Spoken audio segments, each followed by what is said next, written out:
హైదరాబాద్లోని వనస్థలిపురంలో ఆర్టీసీ కాలనీలో జరిగిందండి. బోనాల సందర్భంగా శ్రీనివాసరావు అనే ఆర్టీసీ ఉద్యోగి అండి మటన్ అయితే తెచ్చుకోవడం జరిగిందట. ముందు రోజు తెచ్చుకుని ఫ్రిడ్జ్లో పెట్టుకున్నారు. తర్వాత రోజు ఇది వండుకున్నారట. అదైతే పాయిజన్ అయిపోయిందండి. ఇంట్లో ఉన్న 8 కూడా అది అస్వస్థతకి అయితే గురయ్యారు. ఈ శ్రీనివాస్ అనే అతను మాత్రం మరణించాడట అండి. మిగతా వాళ్ళు చికిత్స తీసుకుంటున్నారు.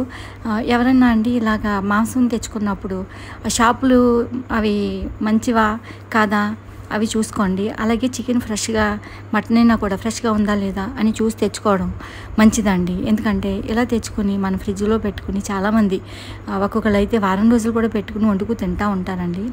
ఇదైతే మంచి పద్ధతి కాదండి. ఎప్పుడైనా తెచ్చుకున్నారంటే అదే రోజు వండుకుని తినడం మంచిదండి. అంతేగాని ఇలా ఫ్రిడ్జ్లో పెట్టుకుని ఎప్పుడు పడితే మనకు అప్పుడు అవి తీసుకుని కొంచెం కొంచెం వండుకోవడం ఇది ఇలాంటి వాటికే దారితీస్తుంది. జాగ్రత్తగా ఉండండి.